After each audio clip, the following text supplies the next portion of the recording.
السلام علیکم دوستو اس ویڈیو میں آپ کو اینجلا ڈکورتھ کی جو بہت ہی مشہور کتاب ہے گرٹ، اس کے بارے میں بتاؤں گا کہ گرٹ کیا ہے اور ہم گرٹ کو کیسے عمل میں لا کر اپنی زندگی کو کامیاب بنا سکتے ہیں۔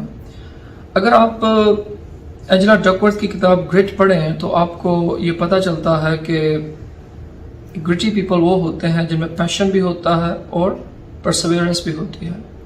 اگر اس کتاب کا آپ سب ٹائٹل دیکھیں تو اس کتاب کا جو سب ٹائٹل ہے وہ ہے The Story of Passion and Perseverance۔ پیشن کیسے کہتے ہیں؟ پیشن کسی بھی کام کو کرنے کے لیے سب سے امپورٹنٹ چیز جو آپ کو درکار ہوتی ہے وہ آپ کا پیشن ہوتا ہے۔ اگر آپ کے پاس پیشن نہیں ہے تو آپ کچھ نہیں کر سکتے۔ پیشن کے ساتھ، جذبے کے ساتھ، جنون کے ساتھ، شوق کے ساتھ جو دوسری چیز جو بہت اہم ہوتی ہے، جو اینجلا ڈکورتھ کہتی ہے، وہ پرسیویرنس ہوتی ہے، استقامت جسے بولتے ہیں، استقلال جسے بولتے ہیں، جسے ثابت قدم رہنا، ثابت قدمی جسے کہتے ہیں۔ تو کسی بھی انسان میں اگر پیشن پایا جاتا ہے، کسی بھی کام کو کرنے کے حوالے سے جذبہ یا جنون پایا جاتا ہے اور اس کے ساتھ ساتھ وہ ثابت قدم بھی ہے، تو اس کے بہت ہی بہترین نتائج نکلتے ہیں۔ ایسے ہی لوگ زندگی میں کامیاب ہوتے ہیں۔ اینجلا ڈکورتھ اپنی بک میں لکھتی ہے کہ جو ہائی اچیورز ہوتے ہیں، ہائیلی سکسیسفل لوگ ہوتے ہیں، ان میں فیروشس قسم کی ڈٹرمنیشن پائی جاتی ہے۔ ان کو دو باتوں کا پتہ ہوتا ہے ان لوگوں کو جن میں گرٹ پائی جاتی ہے۔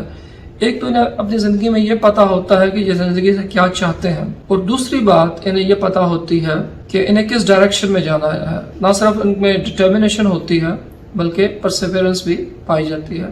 تو یہ دو ورڈ یوز کرتی ہے، انٹینس پیشن اور انٹینس پرسیویرنس کا ورڈ استعمال کرتی ہے۔ اور وہ یہ بھی کہتی ہے کہ اگر آپ اس کو ایک لفظ میں اگر اسے کہیں، مجھے ڈسکرائب کریں، تو میں اسے کہوں گی کہ they had grit۔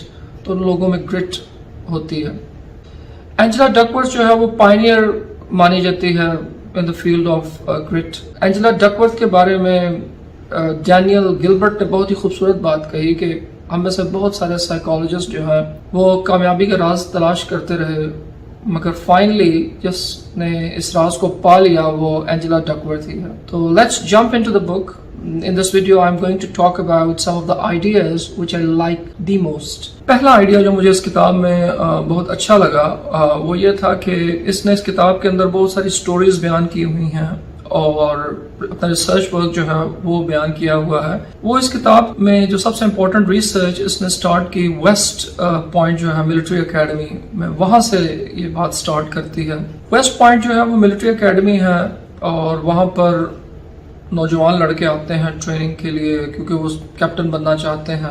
تو ہوتا یہ ہے کہ وہاں پر ٹریننگ کے دو مراحل ہیں۔ پہلی جو ٹریننگ ہوتی ہے وہ 7 ہفتے کی ہوتی ہے اور اس کے بعد پھر جو اس ٹریننگ کو پاس کر لیتا ہے پھر وہاں پر 4 سال ویسٹ پوائنٹ میں گزارتے ہیں جو کیڈٹس ہیں۔ اس کے بعد وہ کیپٹن وغیرہ جو ان کا سسٹم ہوتا ہے ویسے اس کو فالو کیا جاتا ہے۔ تو جو پہلے 7 ہفتے کی جو ٹریننگ ہوتی ہے اس کو بیسٹ بیرکس کہا جاتا ہے، اور وہ جو بیسٹ بیرکس کے اندر جو ٹریننگ ہے اس کے لیے اس نے ورڈ یوز کیا، گرولنگ قسم کی ٹریننگ ہوتی ہے، بہت ہی ٹف ٹریننگ ہوتی ہے، اور اس میں بہت سارے جو نوجوان لڑکے ہیں ان کا جی پی ایس اسکور اچھا ہوتا ہے، سب کچھ اچھا ہوتا ہے، اگر وہ چھوڑ کر چلے جاتے ہیں بیکاز ٹریننگ بہت ٹف ہوتی ہے۔ تو یہ 1 سال گئی، اس نے پریڈکٹ کیا، اس نے ایکچولی کوسچنیئر بنایا ہوا تھا، تو اس میں اس نے پریڈکٹ کیا اور جو اس نے پریڈکٹ کیا وہ صحیح ثابت ہوا۔ پھر اگلے سال یہ پھر گئی، پھر جو اس نے پریڈکٹ کیا وہ بھی بالکل صحیح ثابت ہوا۔ پہلے سال جو ہے اس میں 71 جو کیڈٹس ہیں وہ ڈراپ آؤٹ ہوئے، وہ جو 20 بیرکس میں۔ دوسرے سال جو ہے وہ 62 جو ہیں وہ کیڈٹس جو ہیں وہ ڈراپ آؤٹ ہوئے۔ تو جو بھی یہ کیڈٹ ڈراپ آؤٹ ہوئے اس کو چونکہ اس نے پہلے پریڈکٹ کر دیا تھا تو اس نے ایک اسکیل بنایا ہوا تھا 1 to 10، تو اس میں یہ ڈفرنٹ قسم کے کوسچنس پوچھتی ہے اینجلا ڈکورتھ، اور اس میں یہ جو 10 کوسچنس ہیں میں سے 5 جو تھے کوسچنس وہ پرسیویرنس سے متعلق تھے اور جو 5 کوسچنز تھے وہ پیشن سے متعلق تھے۔ تو اب کہتے ہیں کہ ملٹری سائنٹسٹ بھی اس بات کو پریڈکٹ نہیں کر سکتے تھے کہ 20 بیرکس کے اندر کون سے لوگ جو ہیں وہ 4 سال کی ٹریننگ کے لیے جائیں گے اور کون سے نہیں جائیں گے، مگر اس نے پریڈکٹ کیا اور دونوں دفعہ اس کے جو پریڈکشن تھی وہ بالکل صحیح ثابت ہوئی۔ اب سوال یہ ہے کہ اس کوسچنیئر میں کیا چیز ایسی تھی؟ تو یہ خود کہتی ہے کہ اس کوسچنیئر کے اندر 10 سوال تھے، 5 پرسیویرنس سے متعلق تھے اور 5 جو تھے وہ پیشن سے متعلق تھے۔ میں یہاں پر 2 سوال آپ کو آپ کی معلومات کے لیے بتا دیتا ہوں۔ پہلا جو سوال تھا وہ یہ تھا کہ I have overcome setbacks to conquer an important challenge. I finish whatever I begin. तो इसमें उसने जो है वो 10 जो है वो ऑप्शन दिए हुए थे 1 to 10 ना, तो क्या आप कहाँ फॉल करते हैं, क्या जो आपको सेटबैक मिलता है आप उसको एक्सेप्ट करते हो, उसको फेस करते हो और उसे फिनिश करते हो जो भी आप शुरू करते हो. और दूसरा जो था कि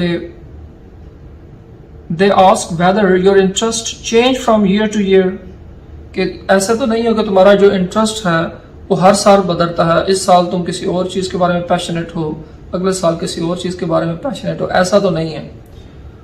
तो and the extent to which you have been obsessed with a certain idea or project for a short time but later lost interest, यानी कुछ अर्सा तुम्हें किसी काम का शौक रहता है, इसके बाद तुम उसे छोड़ देते हो. तो ये 2 सवाल जो थे वो मैं जस्ट उसका आपको हवाला दे रहा हूँ. वैसे तो 10 सवाल थे, तो आप अंदाज़ा लगाइए कि किस तरह जो है एंजेला डकवर्थ जो है वो उसके जो क्वेश्चनर थे उसने प्रिडिक्ट किया मैं लोगों के बारे में कि ये ड्रॉप आउट होगा, तो ऐसे ही हुआ. तो एक बड़ी एक हैरान कन रिसर्च थी, इसी वजह से बहुत ज़्यादा मकबूलियत भी मिली. दूसरा आइडिया जो मुझे इस बुक में बहुत अच्छा लगा वो ये है कि वो 2 इक्वेशन बयान करती है. वो कहती है कि मैंने साइकोलॉजी ऑफ अचीवमेंट के ऊपर बहुत ज़्यादा काम किया और फिर अपनी जो रिसर्चर है उसका भी हवाला दिया मार्टी का, कि उसने तक मुझे बहुत ज़्यादा झड़का, बहुत मेहनत करती चली जा रही थी मगर कोई रिजल्ट नहीं आ रहा था. कहते इसी दौरान मैंने जो 2 इक्वेशन जो है ना वो ड्रॉ की और उन इक्वेशन को फिर मैंने प्रूव भी किया. और अगर कोई भी बंदा जो साइकोलॉजी ऑफ अचीवमेंट को समझना चाहता है वो इन 2 इक्वेशन को ज़रा गौर से समझे. वो इक्वेशन मैं आपको बता देता हूँ कि क्या उसने बयान की अपनी किताब में. पहली इक्वेशन उसने ये की कि एक आदमी टैलेंट रखता है किसी चीज़ के मामले में, किसी भी मामले में टैलेंटेड है और वो एफर्ट करता है तो वो अपना कोई भी स्किल जो है वो बेहतर कर लेगा. टैलेंटेड भी है, एफर्ट भी की तो स्किल को बेहतर कर लिया. जबकि जो दूसरी चीज़ है वो ये है कि अब उसने स्किल को इम्प्रूव कर लिया, अब वो जब एफर्ट करता है तो वो किसी भी चीज़ को अचीव कर लेगा. तो वो ये कहती है कि अगर आप इस इक्वेशन को देखें, इक्वेशन क्या है ज़रा मैं दोबारा रिपीट कर दूं कि एक talent multiply by effort equal skill, skill multiply by effort equal achievement. तो ये वो 2 इक्वेशन हो. तो कहते हैं अगर इन 2 इक्वेशन को अगर आप गौर से देखें तो इसमें एक चीज़ कॉमन है और वो चीज़ क्या है, एफर्ट. तो एंजेला डकवर्थ के नज़दीक ये है कि किसी भी काम को करने के हवाले से सबसे जो इम्पोर्टेंट चीज़ है वो एफर्ट होती है, वो ट्वाइस मैटर करती है, डबल मैटर करती है. तो इस वजह से वो एक्चुअली जब भी हम साइकोलॉजी ऑफ अचीवमेंट की बात करते हैं तो कोई भी इंसान जो किसी भी चीज़ को, किसी भी गोल को अचीव करता है तो उसमें मल्टीपल फैक्टर्स होते हैं, कोई एक फैक्टर नहीं होता. उसमें अगर आपको पेरेंट्स अच्छे मिल गए हैं, उसमें आपको मेंटोर अच्छे मिल गए हैं, टीचर्स अच्छे मिल गए हैं, अपॉर्चुनिटीज़ मिल गई हैं, बहुत सारे फैक्टर्स होते हैं ना. लेकिन वो ये कहती है कि अगर एक आइडेंटिकल सर्कमस्टांसेस है, आइडेंटिकल सर्कमस्टांसेस का वो वर्ड यूज़ करती है कि एक जैसे हालात हैं, तो उसमें अगर एक शख्स टैलेंटेड है और वो एफर्ट करता है तो अपने स्किल को इम्प्रूव कर लेगा. अब उसने स्किल को तो इम्प्रूव कर लिया, वो मजीद एफर्ट करता है तो वो कोई भी गोल अचीव कर लेगा. तो वो इस एंगल में बात कर रही है. तो जो एफर्ट है अगर इन दोनों इक्वेशन को देखें तो वो मैटर करती है डबल. तो इस वजह से कोई भी इंसान अगर वो मेहनत करता है और मेहनत करता चला जाता है तो वो किसी भी चीज़ को अचीव करने में कामयाब हो जाता है. तो ये दूसरा आइडिया है जो मुझे इस किताब में बहुत अच्छा लगा. तीसरा आइडिया जो मुझे इस किताब में बहुत अच्छा लगा वो बयान करते कि पैशन कहते किसे हैं. पैशन ये नहीं होता कि आज आपका किसी काम को दिल कर रहा है या इस साल आपका एक काम करने का शौक पैदा हुआ, साल बाद आपका शौक बदल गया, उससे बाद फिर कोई और शौक, अगले साल कोई और शौक. तो इस किस्म का जो वो पैशन की बात नहीं करती. वो पैशन की जब बात करती है तो वो अपने अल्टीमेट गोल की बात करती है कि आपका एक अल्टीमेट गोल हो और आप फिर उसको आप फॉलो करें. और वो ये कहती है कि एक बंदे को कैप्रिशियस नहीं होना चाहिए, कैप्रिशियस विम्सिकल नहीं होना चाहिए, पल में तोला पल में माशा, आज कुछ कर रहा है कल कुछ कर रहा है, 6 माह बाद आपको कुछ और करता मिलेगा. तो ऐसे लोग जिंदगी में कभी भी कुछ भी अचीव नहीं कर सकते. तो वो बात करती है कि gritty people figure out what are they're really committed to and they give themselves to it for years or decades or an entire lifetime. सारी की सारी अपनी जिंदगी जो है, सारी की सारी जिंदगी वो दे देते हैं उस एक काम को, उस एक मकसद को. उसके अलावा their passion is like fireworks that come intensely and then fade away, and more like a compass that guides every moment of their entire lives.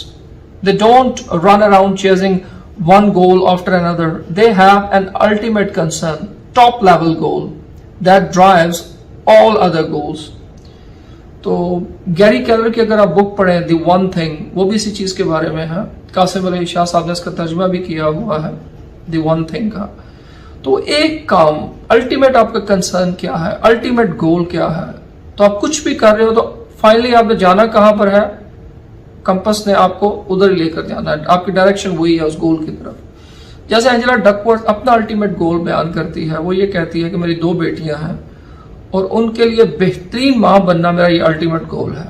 मैं कोई भी काम करूंगी तो मैं जो भी सोच रही होती हूँ, कर रही होती हूँ, तो मेरा जो जहन में टारगेट होता है, अल्टीमेट गोल है, वो ये है कि मैं अपनी बच्चियों की अच्छी परवरिश करूं. तो ये उसका अल्टीमेट गोल है. तो बहुत खूबसूरत अंदाज वो पैशन को भी बयान करते हैं कि पैशन ये नहीं होता कि आज कुछ कल कुछ कल कुछ. तो पैशन ये होता है कि आपका एक अल्टीमेट गोल हो और आप उस गोल को अचीव करने के लिए जो भी कर रहे हैं उस गोल को अचीव करने के लिए कर रहे हैं. तो ये आइडिया मुझे बहुत अच्छा लगा. चौथा आइडिया जो मुझे इस किताब में अच्छा लगा वो ये कि आप अपने अंदर ग्रिट को ग्रो कैसे कर सकते हो. वो कहते हैं अगर आप, वो फिर अपनी रिसर्च का हवाला देती है कि कोई भी इंसान जब कोई भी काम कर रहा हो और वो गिव अप करता है तो वो कहते हैं इसकी मुख्तलिफ वजूहात होती हैं, लेकिन इन 4 वजूहात में से एक वजह जरूर होती है. यानी जो भी वजूहात होंगी, ये 4 वजूहात जो मैं भी आपको बयान करने लगा हूं, उनमें से एक वजह ये जरूर होगी. पहली ये कि मैं उस काम से बोर हो गया हूं, आई एम बोर्ड. दूसरा, the effort isn't worth it. तीसरा, this isn't important for me. बस आपका कोई चीज आपके लिए अहमियत की हामिल नहीं रहती. और चौथी चीज, I can't do this so I might as well give up. तो मेरे लिए मैं ये कर नहीं सकता इसलिए मैं इसे गिव अप कर रहा हूं. तो जो भी लोग क्विट करते हैं तो या किसी भी काम को करने के मामले में हिम्मत हार देते हैं, तो इन 4 वजूहात में से वो ये कहती है कि एक वजह जरूर होती है. वो बड़ी खूबसूरत बात कहती है कि the greatest among us don't quit the compass driven top level ultimate goal. That's what makes them gritty. जो अल्टीमेट गोल है उसे वो नहीं करते. Angela tells us that there are 4 psychological assets we can cultivate to get our grit on. सबसे पहले तो interest, कि हम जो भी काम कर रहे हैं हम इंस्ट्रिंसिकली मोटिवेटेड हो, हम उसमें इंटरेस्ट लें, हमें उस काम करने का वाकई में शौक हो. इंटरेस्ट की वो बात करती है, ये पहला एसेट होता है किसी भी इंसान के पास. दूसरी चीज जो वो बयान करती है वो है प्रैक्टिस. इंटरेस्ट तो हो गया, अब आप उस काम को बार बार करेंगे. जैसे एंड्रू एरिक्सन की मैंने आपको अपनी पिछली बुक पीक में कहा कि 10,000 आवर्स का जो कॉन्सेप्ट है, प्रैक्टिस करें. प्रैक्टिस करते रहेंगे तो आप बेहतर होते चले जाएंगे. तीसरा जो एसेट है किसी भी इंसान के पास वो पर्पस है, कि जो वो काम कर रहा है उसका जो पर्पस है हायर देन हिमसेल्फ होना चाहिए. क्योंकि अगर वो हायर देन हिमसेल्फ नहीं होगा, उसकी जात से बालातर मकसद नहीं होगा, तो वो कहीं ना कहीं आगे गिव अप जरूर कर देगा. और चौथी जो चीज वो बयान करती है वो होप, कि किसी भी सर्कमस्टांसेस में, किसी भी हालात में उम्मीद का दामन आपने नहीं छोड़ना. तो अगर आप उम्मीद का दामन हाथ से नहीं छोड़ते तो आप जरूर कामयाब हो जाते हैं. तो ये 4 साइकोलॉजिकल एसेट हैं जो बयान करती है कि इंसान के पास होते हैं.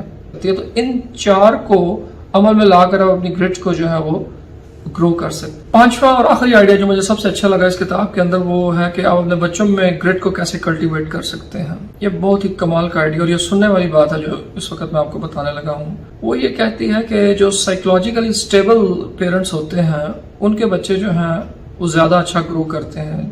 उन बच्चों को जो लेस एंग्जाइटी में रहते हैं, जो जिनको वार्मथ मिलती है, या जो पेरेंटिंग है वो 4 किस्म की होती है. वाइज पेरेंटिंग होती है, दूसरी अथॉरिटेरियन पेरेंटिंग होती है, तीसरी परमिसिव पेरेंटिंग होती है और चौथी जो है वो निग्लेक्टफुल पेरेंटिंग होती है. इसको मैं थोड़ा सा बयान कर दूं कि ये होती क्या है. Wise parents are both warm and demanding. वो आपसे मोहब्बत भी करेंगे, उस मोहब्बत का इजहार भी करेंगे, मगर डिमांडिंग भी होंगे. they have high standards and total support. उनके स्टैंडर्ड्स भी हाई होंगे और वो टोटल आपको सपोर्ट भी करेंगे. On the other hand authoritarian parents जो होते हैं have high standards but low warmth, कि उनके स्टैंडर्ड बड़े हाई होते हैं मगर उनमें वार्मथ नहीं होती, वो बच्चों से प्यार शफकत उनमें नहीं पाई जाती. Permissive parents have high warmth but low standard, वो बड़ी मोहब्बत शफकत तो बड़ी होगी मगर उनके स्टैंडर्ड्स लो होंगे. और जो निगलेक्टफुल पेरेंटिंग होती है उनके पास ना वार्मथ होती है और ना ही वो डिमांडिंग होते हैं, कुछ भी नहीं, कोई स्टैंडर्ड वगैरह कुछ भी नहीं होता. तो इस वजह से वो ये कहती है कि जो पेरेंट्स हमको वाइज होना चाहिए, साइकोलॉजिकली स्टेबल होना चाहिए, उनमें वार्मथ भी होनी चाहिए, मोहब्बत शफकत का जज्बा भी होना चाहिए, डिमांडिंग भी होने चाहिए, हाई स्टैंडर्ड्स और टोटल सपोर्ट बच्चों को वो करें. तो ये बहुत ज़्यादा अहम होती है. तो अगर आप अपने बच्चों में ग्रिट को कल्टीवेट करना चाहते हैं तो उसका सबसे जो इम्पोर्टेंट चीज़ है कि आप वाइज पेरेंटिंग की तरफ जाएं. आप बच्चों से प्यार मोहब्बत से बात करें, शफकत का मुजाहरा करें, अगर साथ ही साथ डिमांडिंग भी हो. आपके स्टैंडर्ड अगर हाई हो तो आप फुली उन्हें सपोर्ट भी करें. तो ये चीज़ बहुत ज़्यादा ज़रूरी है. और वो एक और चीज़ जो सबसे ज़्यादा अहम बयान करती है वाइज पेरेंटिंग के हवाले से, that if you really want to cultivate grit in your kids, you must embody the qualities of grit.